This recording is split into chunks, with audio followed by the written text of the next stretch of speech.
Today, we got through ChillPoint without talking about Activision Blizzard Microsoft. ChillPoint won't be so lucky.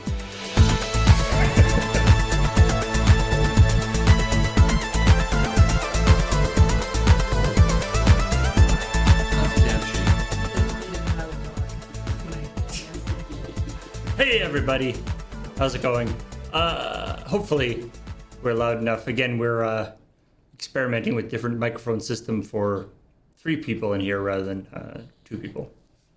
So hopefully it's not too bad. We will endeavor to be loud. Hey, welcome to ChillPoint, the show where we talk about the week's video game news, as well as burp occasionally. Mm-hmm. And also talk about the episode of ChillPoint that went up on the weekend, or not the weekend. Thursday, yes. Thursday. It's a week ago. Which, according to a lot of video game and movie release schedules, is the weekend. I love the way that they... Well, no, but they keep edging into like it used to be. There's like the weekend box office. Yeah, Saturday and Sunday. And then they started inching Friday into the weekend box office, and then it slowly expands a little bit, and it's like, well, Thursday at Friday at 12:01. Yeah, is Friday. But that's still technically Thursday night. So sure, I did this in school too. It doesn't help me now. I mean, I remember when they had the early preview release for watching a movie. We got invited to see a couple of those one time because we were in the anime club, and these were anime movies. And it's like, so when is it opening? Because it's a preview, and it's like, oh yeah, Wednesday night. Why are they doing a preview on Wednesday night? Doesn't the movie open on Saturday? It's like, yeah, but or on Friday or whenever it did open. It's like, yeah, but preview on but. It just was kind of confusing to me because I thought it should be the night before, and they're like, no, it's on Wednesday night. That's when they do the opening. I guess because it's the least busy time in the theater? Or? Well, it's in case you don't like it. They can go back and fix it. I guess, yeah. You got time to go back. They have 2 days. I don't know that they will. No? They're going like, oh, the anime club didn't like it. Yeah. Back to the drawing board, everybody. Anime club didn't like it. Well, opinion noted. Anyway, let's talk about some of the stuff that was in the episode of ChillPoint. And speaking of things that people liked, Dwarf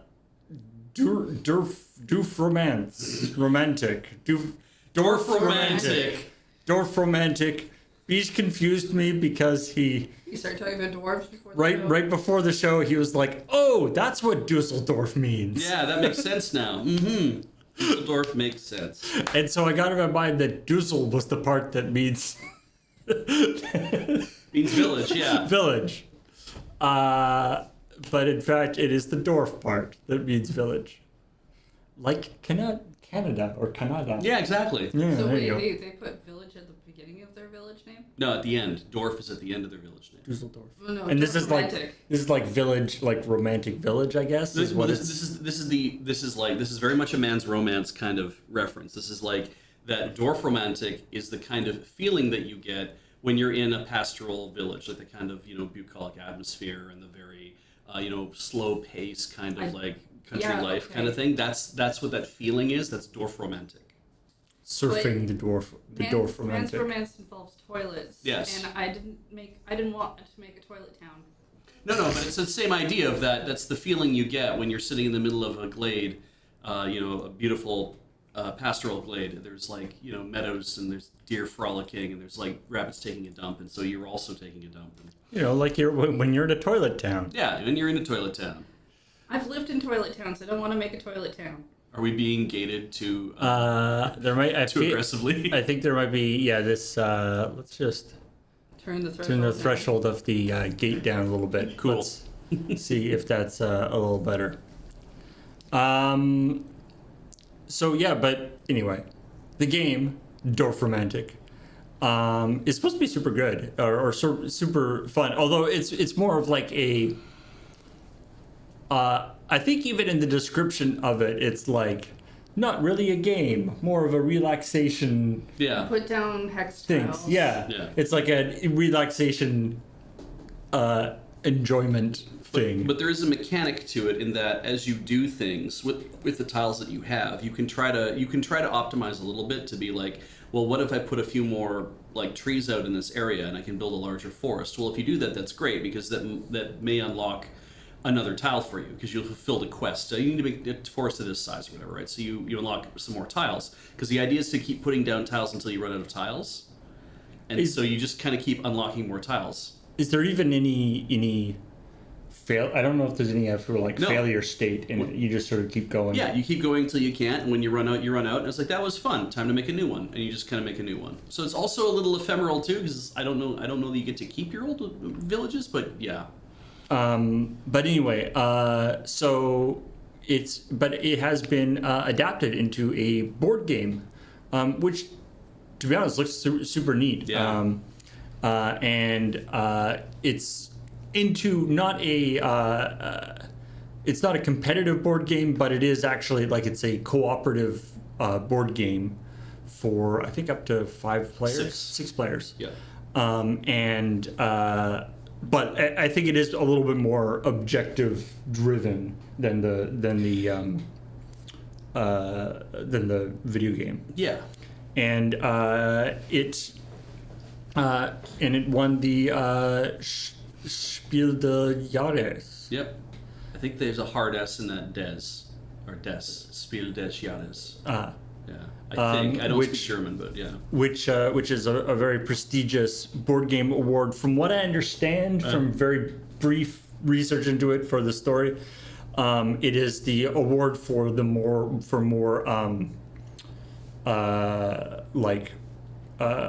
All ages. Yeah, sort of mass market, or not mass market, but not the it's not for the there's a different award that's for the super hardcore gamer market, I guess. Okay. You just call it gamer with capital G.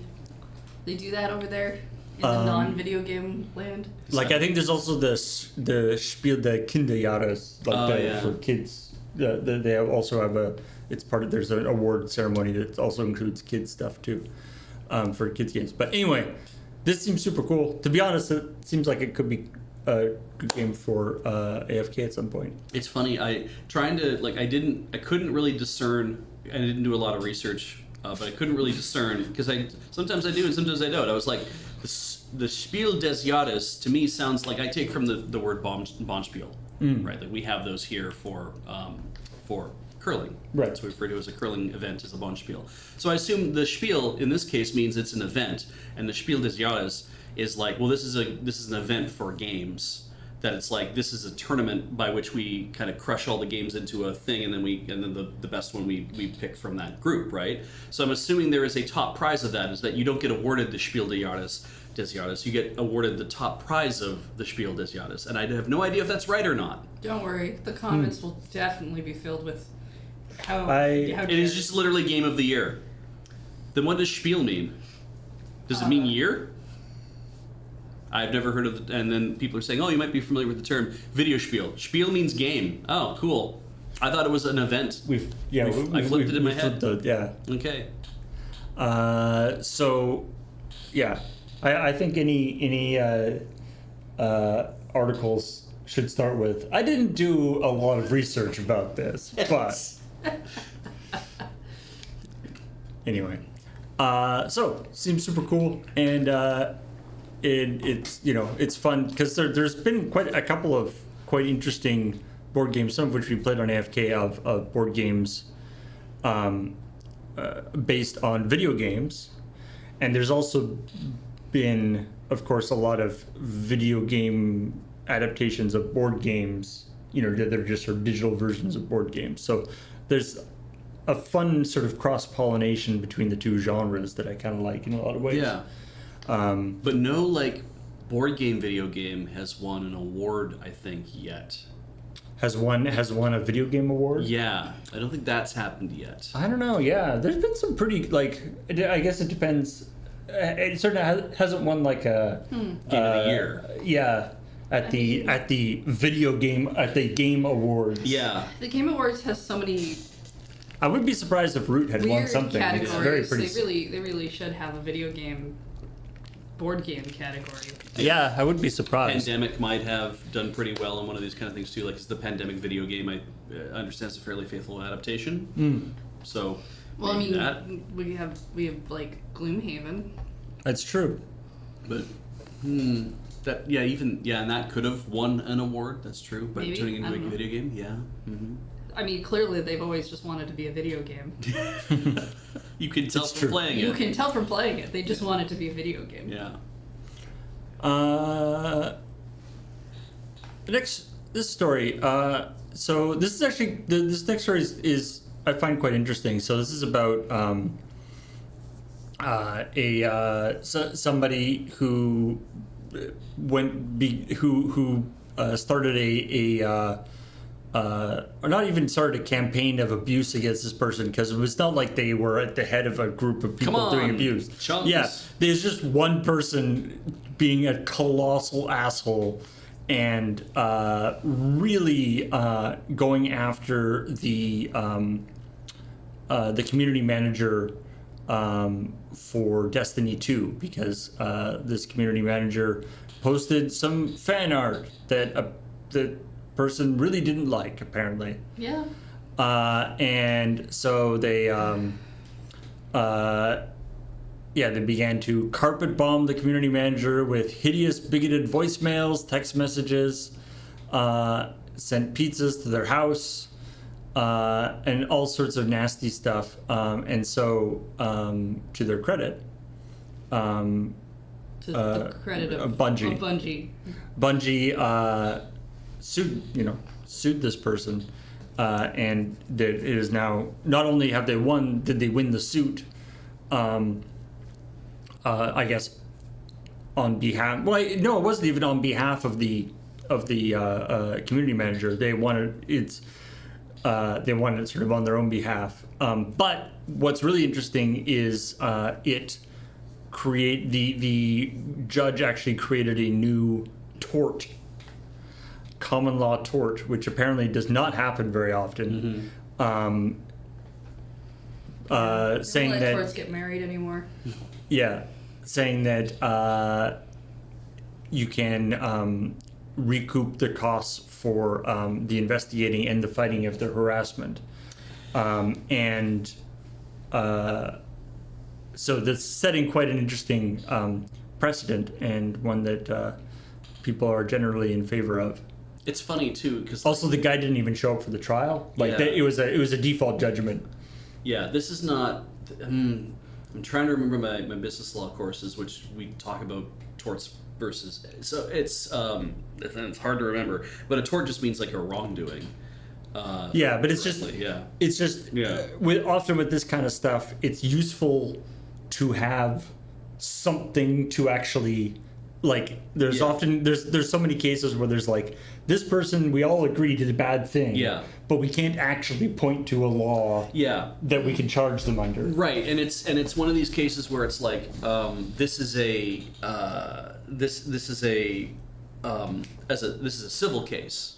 It must be a civil case in this instance. Right, yeah. Because they're saying that it's like the complainant, in this case Bungie, is stating that it's like, well, we had to try to make this stop and figure out who this was, and that we have this person is going through this level of harassment, and so now we want them found liable for it, that they're harassing this person, they've caused us all, this causes us grief and whatever. And it's like, okay, cool, well, even if we find them liable for this level of harassment, the punishment might be very like thin. And yeah, this new idea of, well, we had to investigate this shit, and we had to go through a whole bunch of effort to try to find out who you were, and then we had to do a whole bunch of work in court, and yeah, that new thing of, well, now if you harass somebody, you have to pay what a company would pay for their lawyers. You hope that would be more of a deterrent. Yeah, I mean, of course, you can imagine circumstances where The flip side of that. you can imagine circumstances where companies are going after individuals and it not being a positive thing. Exactly. Sure. So hopefully that, mean, this there's isn't that. I this isn't a understand precedent that we as a thing. used in a bad way. I'm a little surprised at the reaction I've seen from some people who who are like, well, I hope they don't wreck this guy's life forever, and I hope they don't, like, he's not garnished his wages for a long time like they did with Bowser and Nintendo. And I'm like, fuck that. Yeah, I mean, I have no sympathy for this person. I have less sympathy for this person than I do for somebody who was, facilitating The sale of piracy. Yeah, circumventing copy protection. Yeah, I don't think that yeah, it's like somebody who's actually reaching out and being like, I'm going to make this person's life miserable because I have an unhealthy obsession with a game that they're involved with. Yeah. Kind of like, I think that because you can't, I'm sure, maybe you can't. Maybe you can, but I'm sure that the judge couldn't be like, and you have to go to like anger management classes, and you have to like, you have to go do some shit to reassess your life. You have to go take a walk in the woods, like whatever the fuck it is you have to do, dude, to kind of get your life back in order. We're gonna compel you to do it legally because you are clearly overreacting to something that is not that big a deal. It is a video game ultimately. So yeah. Well, I've literally overheard comments from people. Literally overheard conversations from people about sending death threats to the devs of Candy Crush because they didn't like a thing they did in the game. And I'm like, you know what? No. You deserve all the punishment you get. Maybe don't send death threats to people just in general. Yeah, I know it's hard to walk away from a gacha game. Like I walked away from a few, but it was very hard to be like, I'm not going to play it today. Oh, what am I going to do now? I'm not playing it today. So what I find kind of interesting about this is one of those situations where sort of the capitalistic nature of corporations ends up being a positive. Yes. So when if you're somebody who has had somebody tormenting you in very online and through harassment, it's very difficult to prove, well, not to prove they're doing it, but to show the damage that's done to you. Yeah. Because it's a lot of times it's only internal. It's a huge obviously it's a huge problem and it can cause a lot of trauma, but that's not something that can be sort of objectively proven. What's nice about when a company gets involved, they got the receipts, right? They can be, look, this person, because of the trauma that was caused to them by this person harassing them, this community manager wasn't able to work. Yeah. This is the amount of money we lost because of that. Yeah. This is the amount of money it costs to investigate this thing.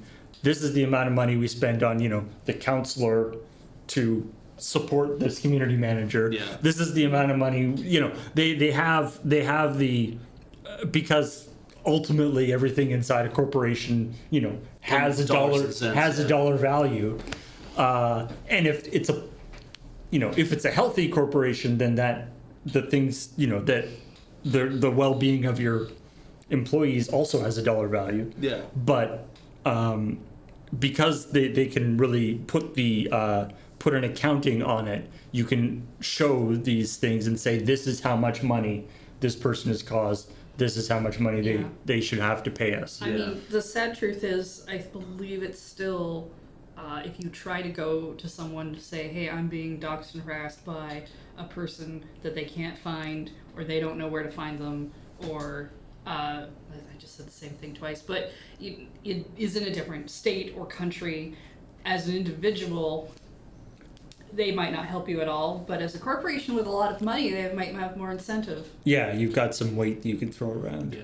Then, of course, the flip side of this would be like, because well, no one's going to think that, okay, so what if Bungie turns around and starts harassing like a user? Like, it's like, okay, but don't look at it that way, but look at it as, there's a guy in a small town who has a lot of power because he happens to own like the local plumbing business or some shit, right? And so he has been throwing his weight around for years, and he starts harassing the Duke boys. Like, I mean, whatever it is, it's like the kind of, if that guy who is like at the head of a power structure, because he happens to be and have his corporation, and so he's been doing things through his corporation to basically fuck with a person, then this that person could file under this same kind of tort in Washington State anyway, and say, hey, this company has been doing this stuff to me, and now it's cost me this much money to investigate and figure this stuff out, to document it. Now I had to hire lawyers and to do all this other stuff, and now this guy's company is on the hook for paying me back for all of the harassment that he's been up to. That it's not just him that has to pay it back. He's been doing it through his company, and then they have to pay me back as well. That they are on the hook for all of this stuff. So it's like, but how hard is that to fight if you are one person and you don't maybe have the resources to do it, but this guy who owns a company and maybe has all the lawyers in town in his pocket, maybe that is a different sort of thing. So there's potentially, to a lot of laws, right, and especially in civil law, there's always that other side of the coin where it's like, can you afford to go through with the problem? No, I have seen a couple people ask whether or not the employee is getting any of this money, and I would assume, in terms of this being a case where Bungie is suing for finances and things that they've put into this, the court's not going to award the employee in any of that cash. Yeah.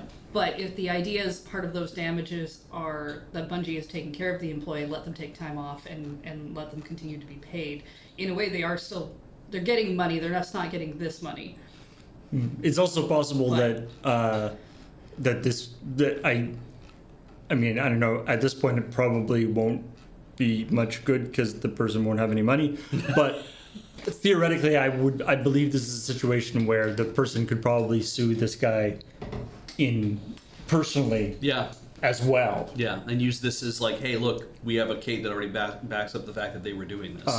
But again, I presumably the guy doesn't have any money at this point if he's owed all this. The two aspects of this, in terms of the reporting, not necessarily not our reporting, but like the stories that I read about this that I was disappointed in, is one, everybody, and maybe this was to because the identity of the community manager hasn't been revealed, which is probably good, and maybe this is in order to protect that, but I never was able to actually find the tweet or the message promoting this piece of Destiny fan art by a black artist that apparently got this guy also all riled up. All right. I wasn't able to actually find the instigating thing, which you would think would be part of the story. Yeah. But maybe that was an effort to, or maybe it's been like removed and you don't want to reveal. Was it like fully tweeted out, or was it retweeted? Like. It was retweeted, I think, or promoted. I don't know. But yeah, you also maybe create a by doing that, you're like, if we don't include this in the thing, then it prevents other jackasses from deciding, oh, let's harass the artist for doing a piece of fan art because they happen to be black. Yeah. You know, like that kind of thing. Also, there's in the court document, it says that they was sent a virtually inedible odoriferous pizza from Domino's. Which I have, for one thing, I want to know what that pizza was. Yeah. And I want to know what it was like at the Domino's where they had to make that pizza. Yeah. I want to know more information about this pizza. So they say. Also, of course, the joke is what? So just a pizza from Domino's? but what kills me with this too is it's like virtually inedible. I'm like, okay, you said virtually, so it's possible to eat it. That's like technically it's because it's not like somebody took a shit on the pizza, right? Well, no. Because that would be inedible. Here. But does Domino's have like a troll pizza? I mean, you just put switch. You just put things in it that are not good. A lot of people in chat are saying anchovies. I imagine you hear that with something like pineapple. Yeah. I mean, you could definitely do that. Right? But like they don't like. Domino's in Canada doesn't offer anchovies or sardines as an option, doesn't offer artichokes, doesn't offer like a lot of things that, you know, like unusual, more odoriferous things to put on a pizza. It's like, so clearly what happened here is that if they ordered a pizza, they probably had it delivered, like, I'm like, did you have it delivered halfway? Did you ask the guys to like spit on the pizza? Like, what did you do to, or did you say? No, it was a delivered COD. Oh, even better. Pizza, yeah. So it's like, did you just say, I want a pizza that is just nothing but raw onions? Just I want extra raw onions So and more raw onions. I understand why you're like suggesting certain things, but no pizza restaurant will spit on pizza even if you ask them Exactly. for health code Yes. Yeah, yeah. violations. Absolutely. It's just there's a limit. It's probably just they picked a bunch of things that don't go together. Maybe they asked them to put all the ingredients on. Yeah. Who knows? It's or just maybe they said just send crust. I don't know. yeah. It's just that it's like odoriferous means like well it also smells terrible.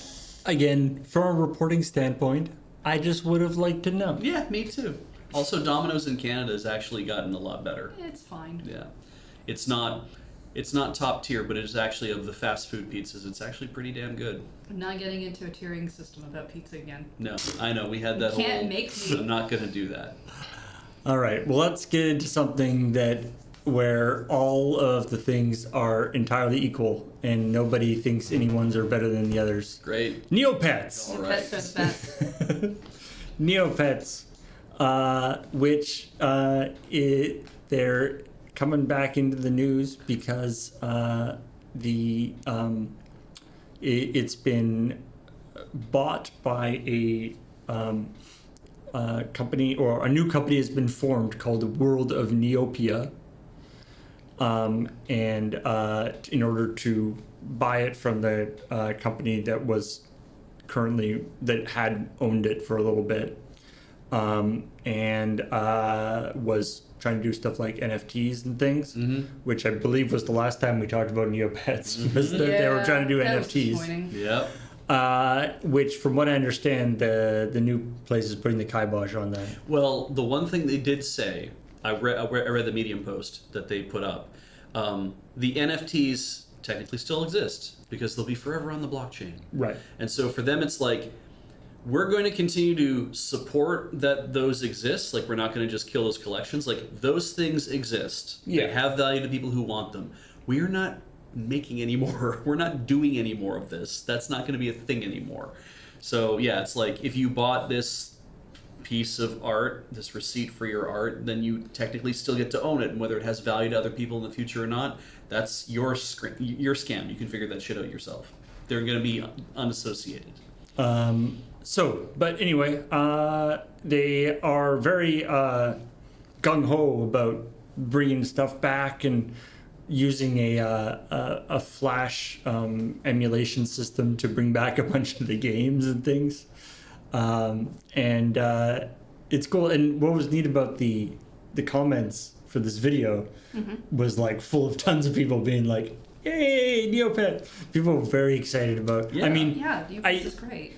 I would caution, Dominic Law and Neopets people to not see, to just, if they see a ton of people, like, articles on this and lots of people be like, "Hey, Neopets, I love Neopets," Yeah. as an indication of how successful they're planning on being. Yes. That would not be a wise move. No, I would temper that enthusiasm because a lot of 'Cause- people might have a nostalgia for a thing that they're not going to participate in. Yeah, people get excited and then be like, "Oh, neat."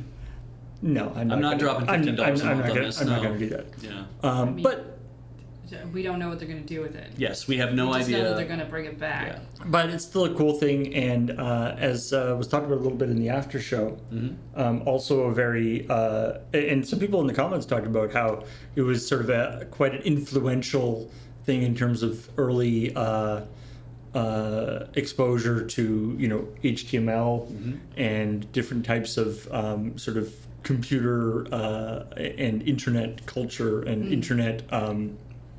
Social interaction. Social interactions, internet technology, all this kind of stuff. So it's very cool. Neopets was great. Yeah. I did see somebody mention Gaia, and I was like, I haven't seen that mentioned in ages. That's Gaia Online. yeah. Yeah. It's That was also a thing for a while. yeah. If you can go read the Medium post to get a sense of here's kind of the journey they went through, and then get to their fact that talks about here's the things they're planning on doing. Because what it sounds like, what they're really trying to do is that it feels like Dominic Law is like I said he's a Neopets super fan. I'm assuming that's true. Because he played it for hours and hours, and then he joined the company that made it, right? So I have to assume that you have to really love it. There's a lot of the promotional pictures of him have him with like what is clearly his office with large like paintings of Neopets. Yeah, so he's totally into it, and that's fantastic. And you know, we talk about the problems that went on and stuff, and it sounds like the whole thing is like we just want to get a core of people together to just make this thing as fun as it was back in the day. And in order to accomplish that, like the fact that like we're going to clean up a whole bunch of customer support tickets that have been outstanding, and I'm like, that's never really the first thing you hear from a company that's talking about like, oh, we want to bring up this whatever. It's like, do you have customer support tickets open? Like still, it's like, oh yeah, we got thousands of them. We got to take care of them. We're knocking them down every day, and I'm like, that is a devotion to trying to, you know, get your shit right. And then on top of that, to be like, what's the easiest way for us to get all of our Flash games working again? Well, they did say they're going to re-implement them all in HTML5 and CSS, or at least as many of them as they can do that for. But for now, the idea is to get Ruffle working, the Adobe Flash emulator, so that they can just kind of quickly move into doing that. And I'm like, yeah, it sounds like that knowing they have the $4 million that have been invested into it and whatever other money they might have of their own to kind of get this sucker moving again. They're like, we only got so much, we got maybe a year, guys, so let's just, you know, let's buckle down and get this sucker running as fast as we can, and then once we get it back on its feet and get people paying to be here again, then maybe we'll actually be able to do more stuff with it. So who knows? Maybe we see a massive resurgence of Neopets among people. Maybe. I don't know that we'll see like a massive resurgence. It'll depend on what happens, right? Because I think as much as like NFTs are evil and other stuff, some of their earlier attempts would have made more headway. Yeah. If Neopets still had that kind of popularity. We shall see. I mean, I would love for it to have a mobile version. You've talked about that too. I feel like I would rather hang out on my phone. That is the idea. Thing with it, yeah, so. the idea was they said that they want to. Yes, I know. They will have that. Bringing that up. Yeah, but also that the website will continue to exist and be the central hub for everything Neopets. Sure. And I'm like, okay, that's cool. That, you know, it's like we'll keep running that, but then also the mobile one will be kind of the way to. I don't know if it's the way to play the game or if it's like you can play it on either space or not, but you can just do way more stuff on the website. Not really sure what their position is on that. But, yeah. Putting in the mobile almost puts it in the same realm as, I mean, not Pokemon Go so much as that other new game that Niantic is putting out with like. You can have your pet and play around with them. Oh, yeah. Shoot, I can't remember the name of it. They kept emailing me about it, and I didn't bother. Peridot. Yeah, Peridot. That's it. Yeah. Oh, but also, if Ruffle doesn't work on iOS, I'm assuming it'll work on Android, but if Ruffle doesn't work on iOS, or it cannot be made to run on iOS because because Apple has that thing of you're not allowed to run development environments or other executable environments or whatever on our devices, on like the iPhone or whatever, then they won't be able to bring the games to the mobile app on the iOS mobile app anyway. You would not be able to play the Flash games there. You'd have to play them on you'd have to be playing them on the website until they make them all in HTML5 and whatnot. Okay. So, speaking of early web HTML, like it's cool that like what people are able to do with these systems. I remember back in the day on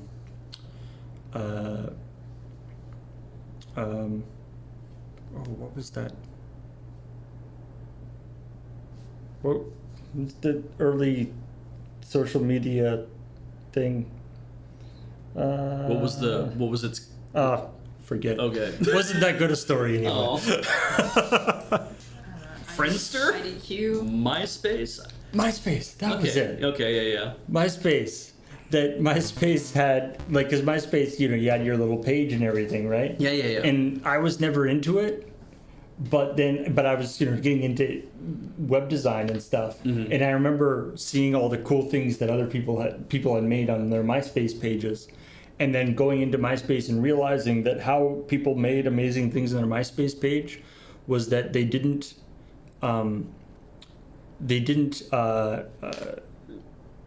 clean their inputs on the bio field.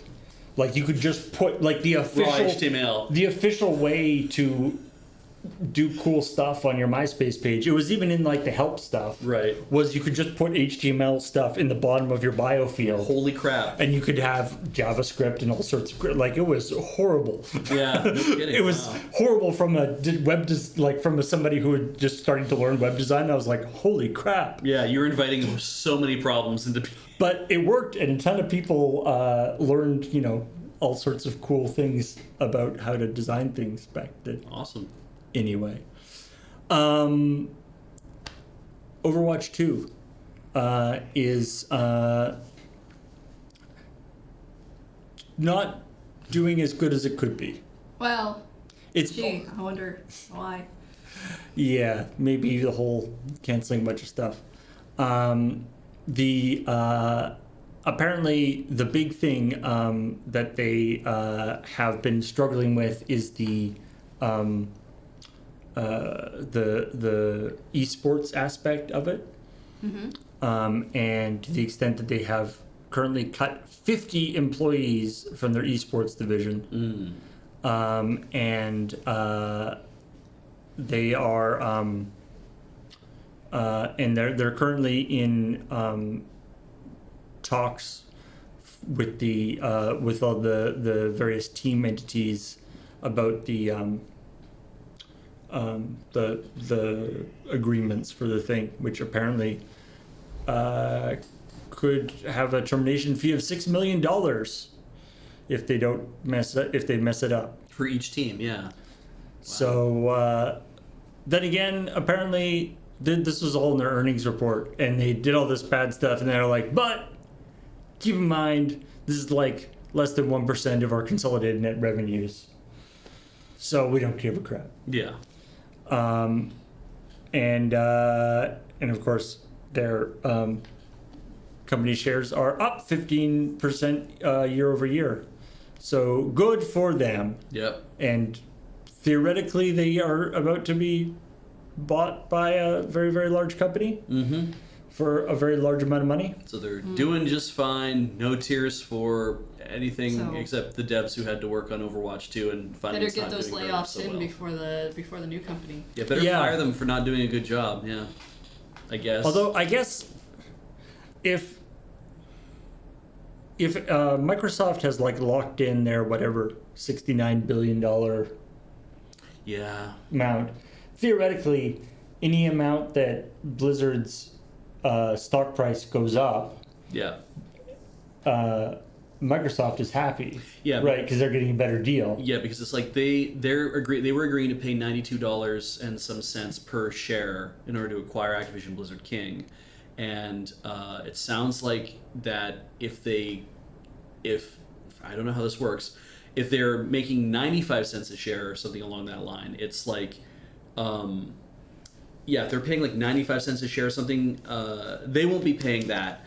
They'll be paying less than that amount. So if Blizzard's already at 95 cents a share or whatever it is, or $95 a share, or whatever the calculation is, it's like they're getting a better deal because they're paying less than if they just went and bought all that stock on the stock market themselves.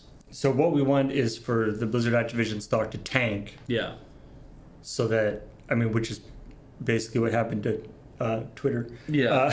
Is that they make a big valuation, the stock tanks, but you still have to buy it at whatever you valuate it. Exactly. Of course, the problem there then is that Microsoft ends up paying a whole ton of money for this. They get what they want, which is they want the studios and the IP and everything else. Right. The dividends, the investors don't make any dividends off of anything, I don't think. But the people behind the God, it's so weird, right? It's like I'm buying a company, so I have to pay somebody for that. So who am I paying that to? I never can keep this straight in my mind. It's like if you're paying somebody $95 a share, it's like if I own one share of Activision Blizzard King and it's trading at $50, I don't know if Microsoft comes along and says, "Hey, I'm buying that share from you." I'm like, I don't know if No, they do that. That's not 'Cause that's buying not- shares. That's buying shares. They're buying the company, which means they're paying money to whoever Owns the company. Owns the company. But how do you own the company? Because you own a set of shares. So they're basically saying, I'm paying you X number of dollars for all the shares that you own. I'm assuming Bobby Kotick? I don't know who actually, how I that... don't. So yeah. Yeah. And This it- is. Yeah. Anyway, Maybe we shouldn't talk about things we don't understand. Yeah. things we don't understand, such as what a Sonic the Hedgehog reboot could possibly look like. Oh Haven't my they done God. that like 6 times? Yeah. So yeah, this is literally, there's a quote, yeah. Sukiro Sugino, Yeah, Yukio Sugino. one of the CEOs of Sega. Yes. As we established. Was saying that that Sonic is Sega's signature IP, and it is ripe for reboots and remakes. Sure, but like, did we grab this quote from the 90s? Like, Yeah. Like, I was actually trying to think, like, is Sonic like the most rebooted franchise? Yeah, because like even Mario... I don't. What counts as a reboot? I guess that's the trick. Yeah, what counts as a reboot? Like Mario 1, 2, and 3 are sequels. Obviously, we know that's a continuum, right? 1, 2, and Right. 3 makes it sequels, right? But like, yeah, each Mario game is like quite different. Yeah, because Mario World is still technically kind of can be thought of as a sequel as well. That it's like this is just yet another one, but you're like, okay, so but it's also different enough. It's not just the same game again. I think that's always been a thing that's bugged me about Sonic the Hedgehog is that Sonic is about I go fast, and that seems to be it. Like it's like then Metal Sonic or Super Sonic or whatever gets introduced, but I'm like, and then he goes faster, and I'm like, Sonic has always seemed to be such a simplistic idea for a game that that all of the like when they made all the other games. Sonic and the Black Knight, you know, like Sonic the Hedgehog is a werewolf, you know, Shadow the Gunman. When they make all those games, it's like those are all different games. Those aren't reboots or remakes, they're just different games. But it feels like Sonic the Hedgehog 1 has had, like, we did Sonic the Hedgehog 4, and it's like, is that really Sonic the Hedgehog 4? I don't know. But then, you know, the Sonic Origins, is that just a collection? I can't keep it all straight. I've always taken a reboot to mean that we're starting the story over. But the story of Sonic is such a gossamer thin. I'm pretty sure that they just keep adding to it as opposed to doing anything. It's like how many times has Sonic run through the Green Hill Zone? Yeah. Right? Well, like every time because that's the classic. But it's also like Mario is the princess is kidnapped and Mario goes after to go fight Bowser, King of the Koopas, in order to save the princess, right? It's like it's very thin as well, and yet somehow none of the Mario games seem to have this thing where they feel. I got it. I understand it. Every game that Sonic does is a reboot because he gets new shoes. Mm. Oh, okay. It's like Reboots. rebooting. He reboots. Okay. I mean, even to Every that, time he has new shoes, that's when the reboot happened. even within that definition, I think there's been at least like three or It's definitely four. happened a lot. There's been at least 3 or 4 like complete redesigns of the Sonic character, Exactly. including the shoes. Right. Anyway, those of us in the yes, I found that a highly amusing comment. The idea that it's like, We might remake this. I'm like, yeah, dude. you're literally like advertising a Sonic like throwback 2D game like right now. That's currently being advertised. Yep. Anyway,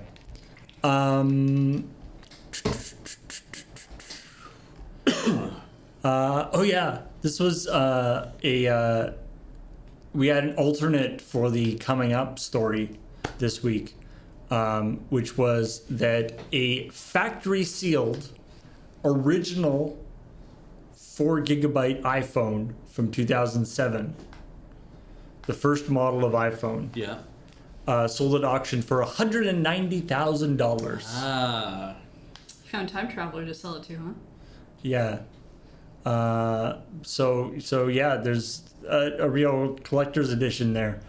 What's the chance of like the battery in that already being like the spicy pillow? It's toast. Yeah, it's that battery is not going to work anymore. Yeah, the Dankpods has actually done some things with that, where he's gotten old iPods, still new, still in the plastic, where he's cracked them open and he's like, it's worth nothing. Oh no! And he just unpacks the whole thing.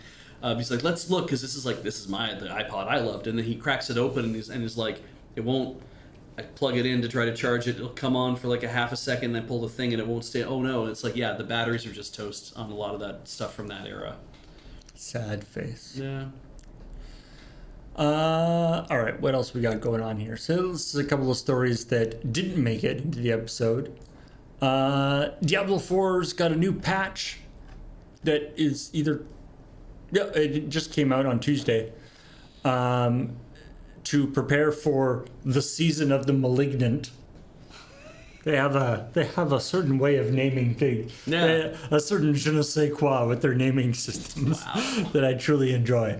This is the 1.1 patch, where they're basically what I find interesting about this is if you go down the patch notes, every class is being adjusted and changed and tweaked. Right. Violent double swing vulnerable duration increased from 1 to 2 seconds. Wow. As opposed to the irregular double swing, I guess. The more violent one. But the other one is that they have added these new unique items. Okay. In fact, I think now the uniqueness of things was a little difficult. How and people in the comments might be able to tell me about this. Okay. How Diablo describes the rarity of items.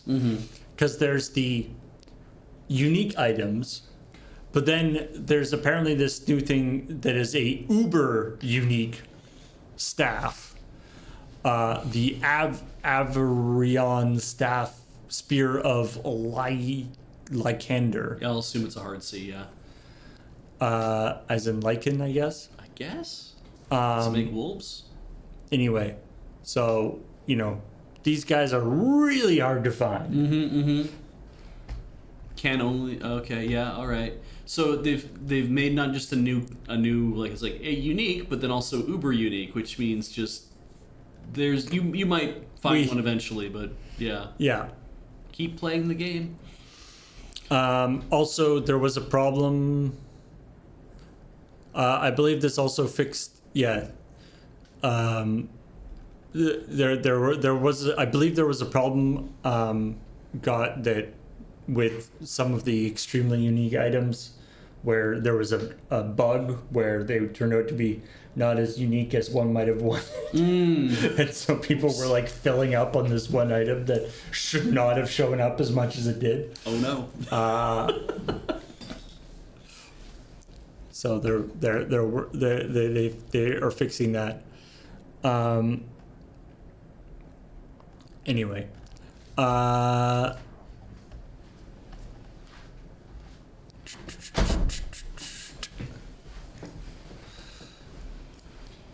Xbox Game Pass Core, which is Wait, I'm a core what? gamer. yeah. I want the core version of Game Pass. Yeah. How many Wait, do versions I? of Game Pass are there? It's for your core. Oh, it's for my core. Oh, I'm. Install this on your So it's core. all fitness games. Yeah. Ooh, good. No. It is replacing Xbox Game Pass Gold. It is Or Xbox Live Gold. Xbox. Right. This is They're not doing what Sony did. it is replacing Xbox Live Gold. So the Xbox Live Gold thing is something they've had for, I don't know, 10 years or something. Yeah, it's been a while for and- two decades. And 2 decades, 20 years. And the big thing with Gold is that you got the games with Gold thing. Right. was that every month there was, I think, 5 games Nice. Okay. or Yeah. a chunk of games that you got, and you got to keep them. It's very PlayStation Plus kind of idea. Yeah. Okay. Although I think they would be extremely offended that you would say that because they Well, were doing it 20 years Yeah, ago. I know. But also like you got to keep the games regardless of whether you were still on Xbox Live Gold. Like you didn't have to. You just basically got to get it because you were there that month, and you got to keep them and keep playing them if you didn't keep subscribing. I don't know what the difference is because like the PlayStation one was like you have to keep subscribing in order to play I the games. think. Yeah, I'm not totally sure on that. Yeah. But anyway, for very, very long time, they had this whole thing going where you could, where you get the games every month, and Gold also gave you access to the like online stuff and things Right. like that. Then they brought out they brought out the Game Pass a while ago, Right. which was you could get Game Pass, you get Gold, you get Game Pass, or you get them both together, which is like Game Pass Ultimate or something. Okay. Yeah. And some people, like myself, figured out that also you could get Gold, which is cheaper than Game Pass, and then upgrade it to Game Pass. You could get like a year's worth of Gold, and then be like, you know what? I want to sign up for Game Pass. I would like to transfer my Gold into Game Pass, and they'd be like, you can sure. Here's a year of Game Pass. Wow. Not bad. They have closed that loophole now. And they are dropping and they are now actually, not only are they closing that loophole, they are dropping Gold completely, including this whole free game thing. So Game Pass, the whole thing with it obviously is you get access to the Game Pass library. So you get this big huge library full of stuff. Okay. Yeah. I understand. Yeah. They are going to have this separate thing called Game Pass Core, which gives you access to a select collection of over 25 games to play with friends around the world. And it has the list here of the games. And that's it. So like no more, and they'll swap out the games in that list every once in a while. Right. But no more monthly games. Right. So it's like Okay. if I sign up for the foreseeable future, I can play Among Us. It's one of the 25 games that's in that list. At some point in the future, they might decide to pull Among Us out and put something else in instead. I thought you have to pay for Among Us? I always thought that was free to play. Or Nope. am I thinking of that other one? I think you have to pay for Among Us. Yeah. You're falling. Fall Guys? Fall Guys. Fall Guys. Yeah. The one where you're falling. Yeah, you know. You got your guys and you're falling? Among Us is free on phones. Interesting. So, yeah, Among Us, Descenders, Dishonored 2, Doom Eternal, Fable Anniversary, Fallout 4, Fallout 76. It's a lot of sequels. Well, we're I missing. mean, they need somebody to play Fallout 76. Yeah, Yeah. Forza Horizons 4, Gears 5, Grounded, I was going to say Gronked, I don't know why. Halo 3 Guardians, Halo 5 Guardians is what I meant to say, Halo Wars 2, Hellblade Senua's Sacrifice, Human Fall Flat, Inside, Ori and the Will of the Wisps, Psychonauts 2, State of Decay 2, and the Elder Scrolls Online. You thought I was going to say Skyrim, didn't you? A lot of sequels, so a lot of retro games. But also, not all multiplayer games. Not all multiplayer games. Some definite bangers in there. Yeah? I played a fair chunk of those games on Game Pass myself. Psychonauts, Will o' the Wisp, Inside. These are Doom Eternal, Dishonored. These are all good games. But it's not. So, Gold was nice If you- because you got to keep all these games and you if always see you new ones show up. I mean if you buy into the the way it's being pitched is before you got games every month, Right. but you had to but now you're getting all the games like up front, Right. and you can play all these games, so it's basically just as good as it was, Yeah. possibly even better. Because if I signed up for it now, I would have never gotten all the games that Xbox Live Gold would have had from the old days. I wouldn't be able to take those because they're only available the months that they're in, I'm assuming. Yeah. So it's like, signing up now means that it's like, well, I will have access to all 25 games, and that might have included ones that I would have had on Xbox Live Gold like 6 months ago. So just get them now. You do get to keep. You still are keeping the ones that you had on Xbox before, Okay. like on Xbox Gold, the stuff that you've acquired. That's cool.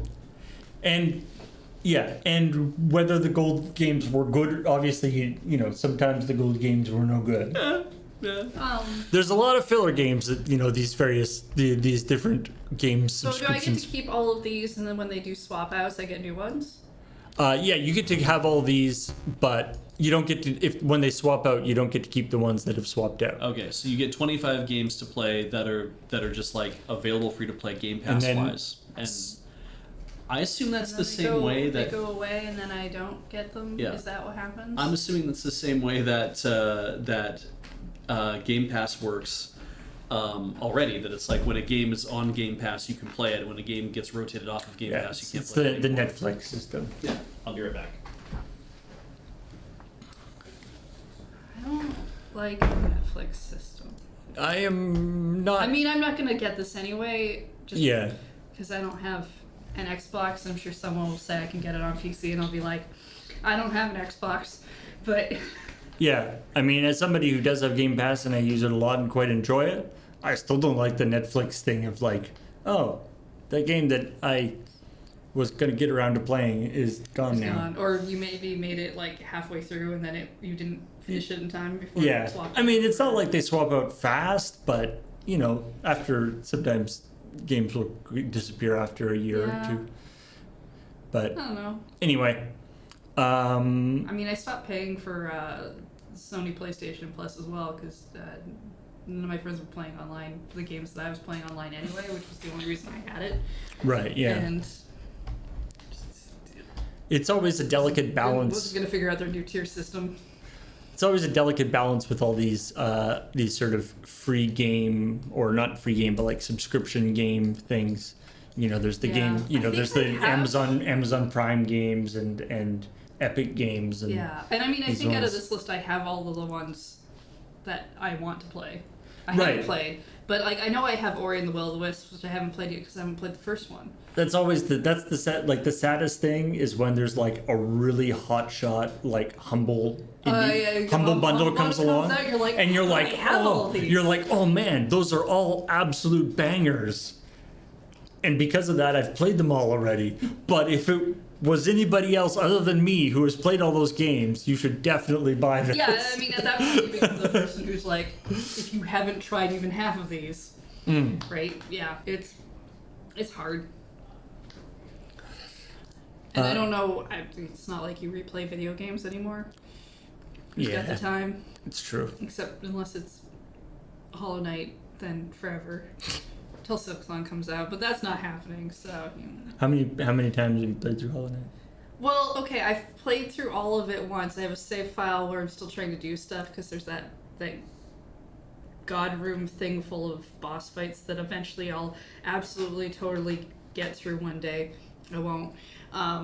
But, you know, that's not what I'm going to tell myself. But I've definitely tried to do a Steel Soul run, like, 6 times. Ooh. I haven't defeated it yet. Not playing for a long time and then trying to do it doesn't help. Doesn't help. Doesn't No. help. But I keep trying. How far along did you get? I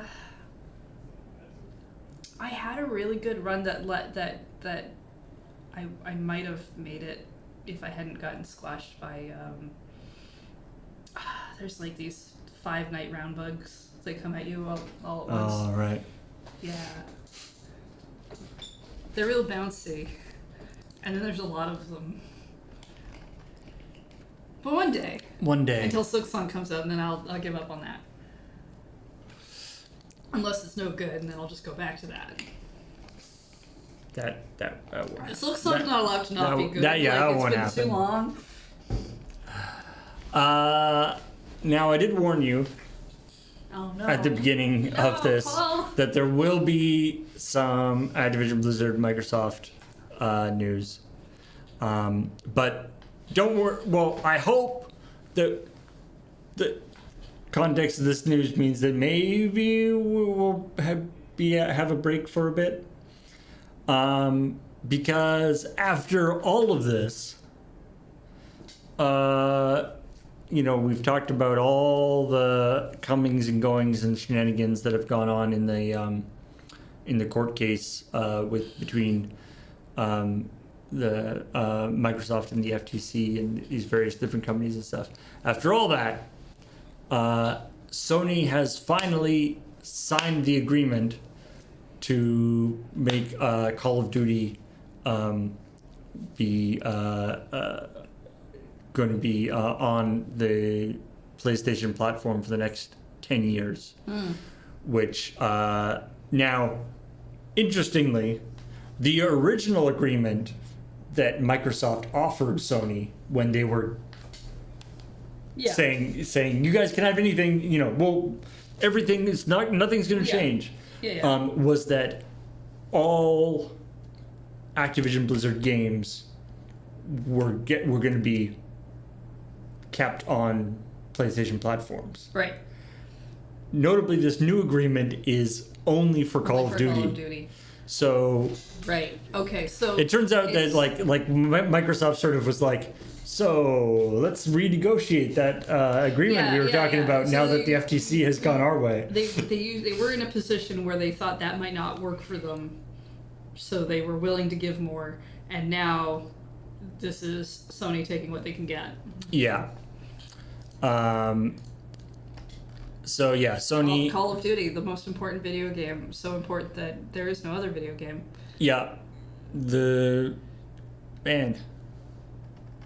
I almost feel like I have to play Call of Duty now just to I feel like I have a pretty good idea of what Call of Duty is just from seeing stuff about it. I don't have to play it. And like seeing trailers for it and seeing other people play it, but the amount of time and effort that has gone into it's like you've heard it so often now that it's like maybe I should. Maybe this is just this whole thing has just been like a stealth Call of Duty marketing plan. That's a very expensive Call of Duty marketing plan. That Activision has figured out a way to not only have them, but to have all their competitors tell everybody how awesome a game Call of Duty is. I like Molly's take. Enough people are playing Call of Duty, you don't have to. I'd like that as a tagline for a game. I don't know that would be helpful in order to sell the game, but it's just enough people are playing this game that you don't have to. I feel like at that point it'd be like, are you sure? I mean, why am I being excluded? Unless it's Call of Duty, then I believe them. And then it's hopefully, I guess the other way this could go is just what if for all their efforts the next couple of Call of Duty games suck. It happened. I'm not even any malicious behavior on the stuff. Sometimes games are not good. Sometimes the sequel is not a very good one. I don't know that they don't currently suck. It's true. I'm not a first person shooter kind of player for one, so I'm not the person to ask. Chat or YouTube comments, you go ahead too. Pop off. Yeah. What was the last good Call of Duty game? I like that. Mm-hmm. Yeah. Not does the current one suck? What was the last good one? I feel like it's a good question to ask of any gaming franchise. What was the last good blank of thing? Right? Because and the last one is an entirely valid answer. Mm-hmm. But generally, I find people have more interesting answers for that than did the last one suck or not. Yeah. It's like, what's the last good Simpsons episode? Or season. I only really saw the movie, so can I answer the movie? Sure. Yeah, the movie. That's one of those questions that people have. People agree to a general range, but there's a lot of there's overlap. Overlap within that range. Discussion to be had. Anyway, finally. Guess who's had a birthday recently, an anniversary recently? Sonic? We already talked about Sonic. Yeah, it's somebody who is very familiar to Sonic fans. The Famicom. Okay. Because So that was Japanese that Nintendo. was the system that you didn't have because you had Sega, because you had a Genesis, because you had Sonic. And for the Famicom's 40th anniversary, which is apparently today or this week or this year. One of those. One of those things. Maybe all of this them. month, this season, sometime in the next time.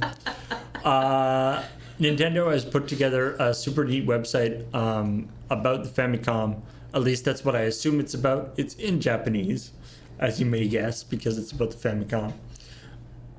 But it's got all sorts of stuff with like the old, because of course Famicom cartridges looked weird. They were different, like they were They had weird, the different little boxes short. and stuff. And we didn't get boxes like this, as far as I know. I didn't go to stores at this age, and as far as I know, I wasn't born in 1983. So Hello. hello. Beach, it's the Oh. Nintendo Famicom's 40th anniversary. Yeah. I was born in 1979. So Beach was at the store. Yeah. They didn't have cartridge boxes like for the NES that they did for the Famicom, right? They were No, they're different. completely different. Okay, cool. completely different. Yeah. In fact, if you go look at original cartridges for Nintendo games from back in the day, they look like they're bootlegs. They look like they're knockoffs.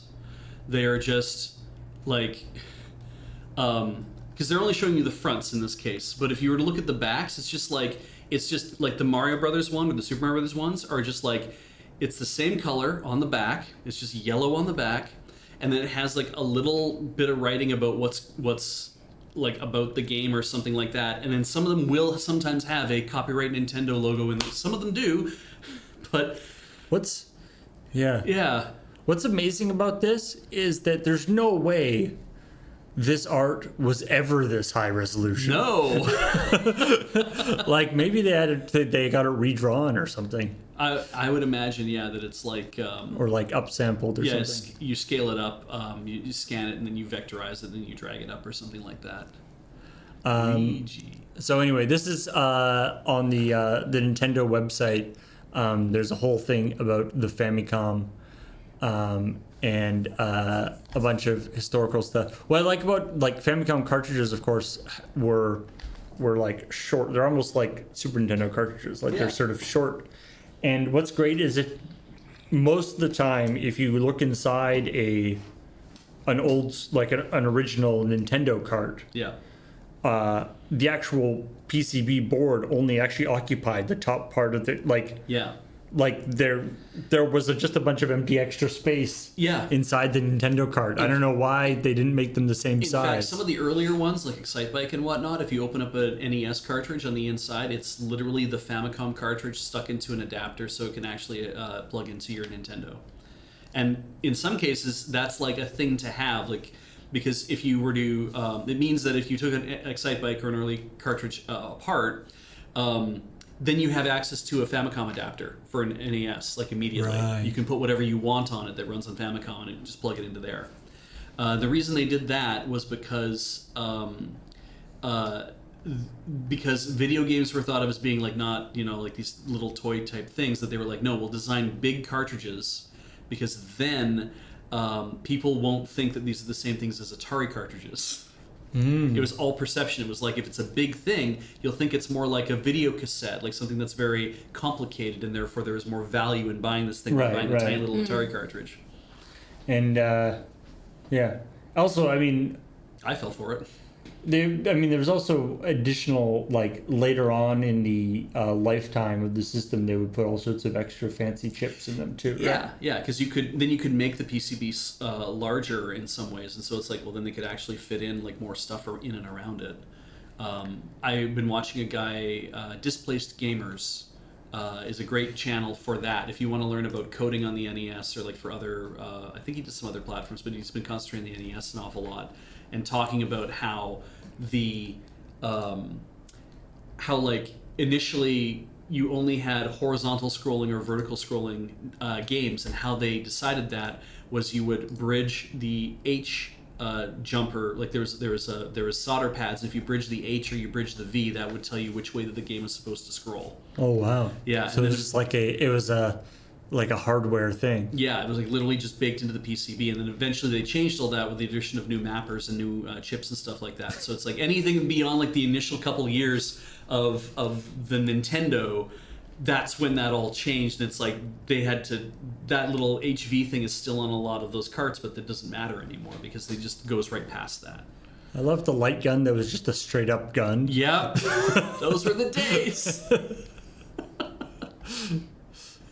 Also, did you use the light gun to play the tennis game? I don't think you did. That's just tennis, yeah. Doesn't seem likely. That That's one maybe. Wildo Gunman. Yeah, so it's still Wild Gunman in Japanese and in English, yeah. Anyway, Rob the Robot.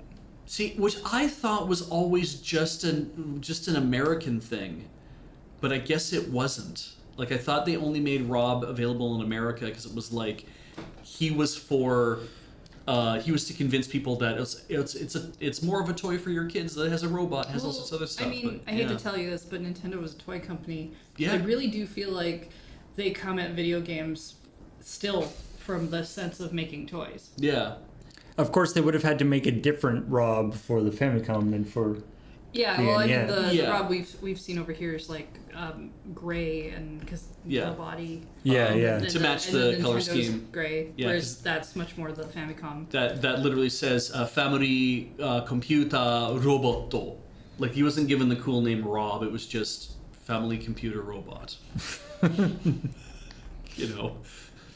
And the keyboard tape deck. Yeah. The keyboard comes with Famicom Basic. And Ooh. there's another video I watched about how Famicom Basic works. Masahiro Sakurai, in his Creating Games series, does a video on Famicom Basic and how he used that to learn about or Game Basic rather, how to learn how to program games, because all the sprite logic and everything else is handled in the cartridge. So you just have to learn how to access a sprite and then tell it how to do things. So you didn't have to make sprites on your own. You could just use already made sprites that Nintendo has already put into the cartridge. So you can make Mario games and all sorts of stuff yourself. So, yeah, Proto Mario Maker. Yeah, basically. You just have to know how to program a game from scratch. That's all. With our cool system, you can program a game from scratch. Yeah. All you have to do is program a game from scratch. Yeah. I mean, the nice thing is that in a lot of ways, Game Basic was like, it's also like a proto game engine, because it was teaching you how to, like, you can program a game, and it wasn't that you had to do every little thing, but that a lot of things were already done for you, and it's like you just have to work out some of the stuff that you want to have happen. And I was like, oh, that's really fascinating. So go check that out. It's a really cool video to watch to see, like, this is how Game Basic worked. He's super into it. Like, he's just, I mean, he's 50 years old. Like, he's older than I am, so clearly, like, he was there at the right time to learn how this kind of stuff worked, and it was just blown away by, like, I can make my own game on my game system. That's amazing. Nice. Anyway, I will talk about this forever if we don't move on. So That's it for this episode. Cool. We can all play Pokemon, sleep, and go take a nap. I'm winning! It's out now. I mean, I guess Beej already won Pokemon Sleep last night. yeah, well, I'm not playing. On stream. Yeah. Well, you might not be playing, but every time I play, the recordings are definitely not mine. See, no, I'm not the only one who snores in our house. Oh, I know, but Yes. these are definitely yours. But all the recordings that Pokemon Sleep is making is apparently only me snoring. I can let you listen to them. They're you. I didn't realize Pokemon Sleep records you snoring. Yes, It has so a microphone thing in it. Like, you can turn that off. You can disable that, but it has a microphone thing. So when you make noises, it records a 30-second increment. So if you're like shuffling around, or if you think maybe you need a CPAP machine, any loud noise, really. Wow. it's yeah. I was gonna say to Heather too that I'm like, out of the companies that I would probably be okay with having access to, like, sleep data on me, I think the Pokemon company I'm reasonably okay with, This isn't made by the Pokemon Company, as far as I can tell. It's Yeah. made by Button Select. But whoever is making it for them, clearly the Pokemon Company will have had some. They had better have some. Because now I'm thinking about this, I'm like, maybe they don't. But I hope that somebody at the Pokemon Company is like, hey, also, by the way, Button Select, when you make this game, you're going to anonymize all the user data. You're not going to actually upload any of that shit to the cloud. And you're not going to do anything. Because kids are probably going to be playing Pokemon Sleep, and we don't want any of that. We don't want any other sleep data. I believe whether or not you believe what people say, the app says that all of your recordings are local to your phone only. Mm. The question, when it starts using, obviously they can use that data for our sort of health stuff. You know, absolutely. The quality of sleep. But the other thing is that they start using it the other way, where they're like, a new Pokemon game just came out. Why are you sleeping so much? Ah, yes. Wake up! You should be awake playing Pokemon. I mean, it's a very simplistic sleep thing from what I can tell. I've used other sleep apps that are much more right, or like... in-depth. Also, they use fake terms that they made up for the different types of sleep you're doing. Because it's cute. For categorizing the Pokemon that you're it's a lot like Pokemon Snap, and when you're filling out the photo binder, but now you're filling out the sleep decks with the different ways they sleep. Pokemon Nap. It was right there. Yeah. Yeah. It was right Pokemon there. Nap. Molly, Snorlax is the main Pokemon in this game. Yeah. Which really makes sense when you think about it. Snorlax's drowsy power brings in the other Pokemon to come and take a nap. Isn't Snorlax's whole thing is that it Also, you make him stronger by is feeding always him. asleep? Yeah, he's just always sleeping, right? Pretty much. Yeah. I mean, he's not totally 100% always asleep, but yeah, a lot of the time. It's Like an so big unhealthy and heavy. amount? He's just I always... mean, I don't know about his physiology. It could be completely fine. That's true. Wakes up to perform a move and then goes back to sleep. I just noticed Molly also makes a good point. Pokemon Go, if the Pokemon Company, like, who knows how vigilant they are with Niantic about, hey, by the way, the user data and stuff, you shouldn't be capturing, or you should be anonymizing in certain ways or whatever, because that's a treasure trove of data to Niantic to have, like, location data and all that kind of stuff too. Niantic makes nothing but location games. Yeah. So at the very least, they're using all of that for their own stuff. Yeah, to help inform the also, other games they make. If the Pokemon Company won't let them use the data or whatever for nefarious reasons that they've gotten through mapping you through Pokemon Go, they've already grabbed that data from other places. Like Ingress and Hogwarts and... Well, I think Hogwarts is dead. Yeah. And, but yeah, also I feel like if they were... Peridot and whatnot. Yeah. If they were selling off that data, I feel like we would probably have heard about it by I would now. hope we would have heard about it by now, at least, yeah. Yeah. I mean, they were I'm sure they're selling- pretty bad for their community in other ways, but not necessarily in data mining. Yeah. Anyway, I'm gonna take a nap. Yeah, you're right. just go take a nap. So thanks everybody for watching ChillPoint. Thank you for joining us. If you haven't watched this week's episode of Checkpoint, you should. It is up on our YouTube channel, youtube.com/LRRVG. If you're watching this on YouTube, it's probably somewhere near this video. Thanks everybody for joining us, and talk to you all later. We've got 4,000 subs now. That's awesome.